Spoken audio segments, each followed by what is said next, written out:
Hello అండి, welcome to our channel.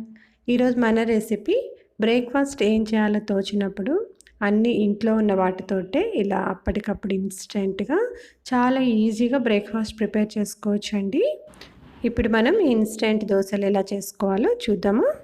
ఒక mixing bowl తీసుకోండి. అందులో 1 కప్పు బియ్యం పిండి తీసుకుంటున్నాను, అరకప్పు గోధుమ పిండి, అరకప్పు పెరుగు, అలాగే కొంచెం వాటర్ యాడ్ చేసుకుంటూ దీన్ని మనం దోశ పిండి బ్యాటర్ లాగా మిక్స్ చేసుకోవాలి. ఇక్కడ అవసరాన్ని బట్టి వాటర్ మనం కొంచెం యాడ్ చేసుకుంటూ కలుపుకోవాలండి.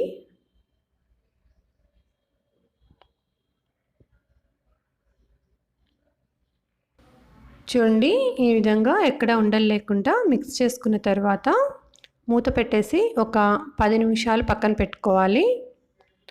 10 మినిట్స్ తర్వాత మూత తీసి ఒకసారి మళ్ళీ కలుపుకోండి. ఇప్పుడు ఇందులో మనం మిగిలిన ఇంగ్రీడియంట్స్ యాడ్ చేద్దాము. ఒక ఆనియన్ని బాగా సన్నగా కట్ చేసి తీసుకున్నానండి. అలాగే 2 పచ్చిమిరపకాయలు, 1 స్పూను అల్లం తురుము, 1 స్పూన్ జీలకర్ర, కరివేపాకును కూడా చిన్న పీసెస్గా కట్ చేసి యాడ్ చేసుకోండి. టేస్ట్కు సరిపడినంత సాల్టు, అలాగే 1 పావు స్పూను వంట సోడా యాడ్ చేశాను. ఇప్పుడు ఇవన్నీ వేసుకొని మొత్తంలో కలిసేలాగా ఈ విధంగా ఒకసారి మిక్స్ చేసేసుకోండి. ఇప్పుడు బ్యాటర్ కన్సిస్టెన్సీ చెక్ చేసుకోండి. మీకు కొంచెం గట్టిగా అనిపించినట్లయితే అవసరమైతే కొంచెం వాటర్ యాడ్ చేసుకొని మనం దోశ వేసుకోవటానికి వీలుగా పిండిని కలిపి పెట్టుకోవాలి. చూడండి, ఇక్కడ చూపిస్తున్నట్లు పిండి ఇలా ఉంటే సరిపోతుంది. ఇప్పుడు మనం దోశ వేసేసుకుందాము. ఇప్పుడు స్టవ్ ఆన్ చేసుకొని ప్యాన్ పెట్టుకోండి. ప్యాన్ మీడియం హీట్ అవ్వగానే ఇప్పుడు ఒక గరిటె పిండిని ఇలా చిన్న దోశల్లాగా సెట్ దోశల్లాగా వేస్తున్నానండి.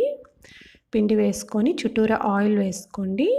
మూత పెట్టేసి మీడియం ఫ్లేమ్లో పెట్టుకొని దీన్ని మగ్గించుకోండి. మనకి ఒక సైడ్ కాలిన తర్వాత వెనుకకి తిప్పుకొని వెనుక వైపు కూడా కొంచెం లైట్గా మనకి కలర్ చేంజ్ అయ్యేంత వరకు ఉంచుకొని ఒక ప్లేట్లోకి తీసేసుకోండి. అంతేనండి, చూసారు కదా, ఇన్స్టెంట్గా మనం అప్పటికప్పుడు ఇంట్లో ఉన్న వాటితోటే ఇలా బ్రేక్ఫాస్ట్ ప్రిపేర్ చేసేసుకోవచ్చు. దోశలు మనకి చాలా సాఫ్ట్గా చాలా టేస్టీగా ఉంటాయి. మీకు కూడా ఈ రెసిపీ నచ్చితే ట్రై చేసి చూడండి. Thank you so much for watching this video మీకు నచ్చితే ప్లీజ్ లైక్ చేయండి. వీడియోని మీ ఫ్యామిలీ అండ్ ఫ్రెండ్స్ తోటి షేర్ చేసుకోండి. మరిన్ని వీడియోస్ కోసం మా ఛానల్ని సబ్స్క్రైబ్ చేసుకొని పక్కనే ఉన్న బెల్ ఐకాన్ ప్రెస్ చేయండి.